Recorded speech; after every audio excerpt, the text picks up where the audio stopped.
नगरपालिका परिषद ललितपुर अध्यक्ष पद की भाजपा प्रत्याशी सोनाली विवेक जैन के समर्थन में मोहल्ला तालाबपुर, रामलीला मैदान, पुरानी चुंगी, सीतापाट, बांध कॉलोनी आदि में जनसंपर्क कर भारतीय जनता पार्टी के पक्ष में मतदान करने की अपील की।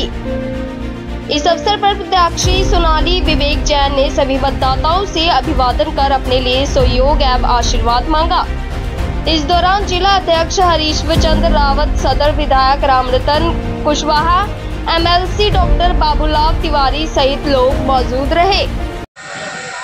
माननीय आपका ललितपुर में आगमन हुआ है। ललितपुर नगर की बात करें तो उपचुनाव चल रहे हैं नगर पालिका के। तो भारतीय जनता पार्टी के उम्मीदवार में सोनाली जैन हैं।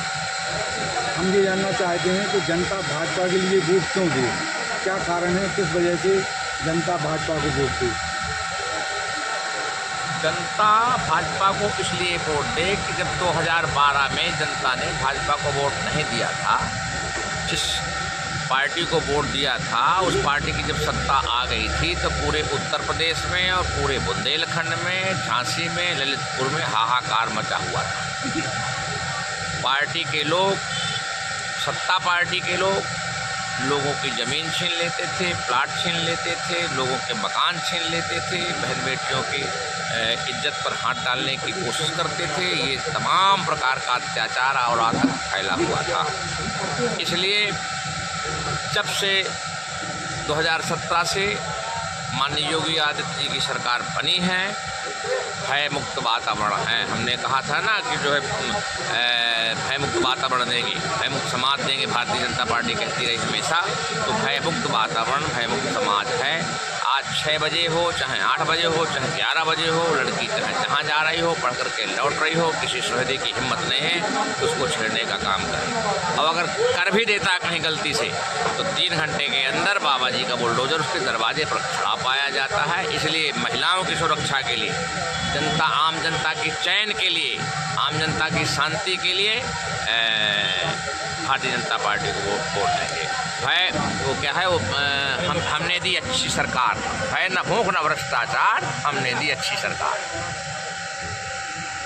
तो आपके चैनल के माध्यम से मैं अपने सारे नगरवासियों को धन्यवाद देता हूं कि आज उनके यहाँ से जब हम निकल के जाते हैं तो एक ही आवाज़ आती है, विधायक जी आप बिल्कुल मत घूमो, ललितपुर आपका था, आपका है और आपका रहेगा।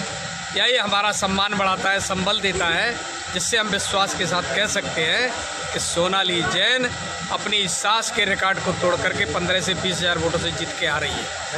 जहाँ तक समस्याओं की बात आपने की, ये समस्याएं इन लोगों को केवल चुनाव के टाइम पर याद आती हैं। उसके पहले कभी किसी जनप्रतिनिधि के पास समस्या नहीं भेजते, ना मिलते हैं, ना जनता के बीच जाते हैं। और चुनाव दिखता है तो वो गंदगी नज़र आती है जो इनके प्लाट खाली पड़े हैं, उसी गंदगी को ये लोग अपने चश्मे से देख करके फेसबुक और व्हाट्सएप पर डालने का काम कर रहे हैं। इस बार का चुनाव जाति का है कि पार्टियों का है कि जनता का है? देखिए, ये चुनाव जनता का है और फिर राजनीतिक दल का भी है। समाजवादी पार्टी हमारे इस जनपद में हर तरह का प्रयोग कर चुकी है। 2012 से लेकर आज तक हर चुनाव, चाहे वो हमारा पंचायत का चुनाव हो, चाहे विधायक का चुनाव हो, चाहे सांसद का चुनाव हो, चाहे नगरपालिका का, हर बार हर जाति के कैंडिडेट को ला करके PDA का नाम लेकर के मैदान में उतारने का काम किया है और उनका कोई प्रयोग सफल नहीं हुआ। हम सब यहाँ एक ही काम करते हैं कि हम सबको साथ लेते हैं, सबके विकास की बात करते हैं, सबका विश्वास हासिल करते हैं और सबके प्रयास से समस्याओं के समाधान भी करते हैं। आपके क्षेत्र में आप टॉप 10 में आए थे और भारतीय जनता पार्टी को जो वोट आया था, क्या इस बार नगर पालिका में उससे अधिक आने की उम्मीद? देखिए, हमको जो वोट मिलता है हम ये गारंटी से कह सकते हैं कि वो हमारा पार्टी का वोट है। पार्टी का वोट ना तो कभी खिसकने वाला है, ना खिसका है, ना खिसकेगा। पार्टी का वोटर 15 अक्टूबर को बूथ पर जाएगा और वो अपना मतदान अवश्य करेगा और कमल के पक्ष में करेगा, ये मुझे पूरा विश्वास है। वर्तमान में चांदी सोने के भाव बढ़ रहे हैं, क्या वोट के भाव भी इस तरह? देखिए, हम लोग गरीब आदमी हैं, चांदी सोने से हम लोगों को ज़्यादा मतलब नहीं है। हमारे भोजन की व्यवस्था सरकार बहुत अच्छी कर रही है। सब्जी महंगी हो गई, हमारे घर की ज़रूरत का सामान GST समाप्त करके बहुत अच्छी दरों पर रेट डाउन हुआ है और दिवाली हम लोगों की बहुत अच्छी होने वाली है। ये आप सबके सामने है। GST का डाउन होना जनता की सेवा के लिए बहुत बड़ा कदम हमारी मोदी सरकार का है। और योगी आदित्यनाथ का विश्वास हम सबको संबल बढ़ा रहा है। योगी आदित्यनाथ जी हमारी प्रत्याशी को झांसी में आशीर्वाद दे के गए हैं विजयी, और उनका आशीर्वाद निष्फल नहीं जाता है। हमारे गोरक्षपीठ के पीठाधीश्वर का आशीर्वाद है, मुख्यमंत्री का आशीर्वाद तो है ही है, साथ में गोरक्षपीठ के पीठाधीश्वर भी हैं। उनका आशीर्वाद हर हालत में सफल होगा और इतने अधिक वोटों से सफल होगा कि समाजवादी पार्टी दूर दूर तक नजर नहीं आएगी। वैसे भी कांग्रेस और समाजवादी पार्टी का गठबंधन खत्म हो गया है। भारतीय जनता पार्टी जिंदाबाद जिंदाबाद। समाजवादी पार्टी और कांग्रेस का जो गठबंधन था वो कल समाप्त हो गया है और कांग्रेस अब मन बना करके भाजपा की ओर मुड़ी है। इसका भी लाभ हमारी पार्टी को मिलेगा। ये बहुत बड़ी बात है क्योंकि भाजपा सबको साथ लेकर चलती है और सबका विकास ही हमारा ध्येय वाक्य है, हमारा संकल्प है। सोनाली पढ़ी लिखी लड़की है, उसके मन में विकास की बहुत योजनाएं हैं। सास के द्वारा छोड़े गए काम भी पूरे करेगी और अभी 184 सड़कों का टेंडर हो चुका है। आचार संहिता नहीं होती तो सब जगह काम चल रहा होता 17 तारीख के बाद से। और मेला नेतृत्व को आप उत्तर प्रदेश में कर रही हैं। ललितपुर की बात करें, नगर निकाय का चुनाव है। एक उम्मीदवार के तौर पर एक महिला उम्मीदवार हैं जो भारतीय जनता पार्टी से हैं और अभी कुछ ही समय शेष बचा है मतदान के लिए, 15 अक्टूबर को है।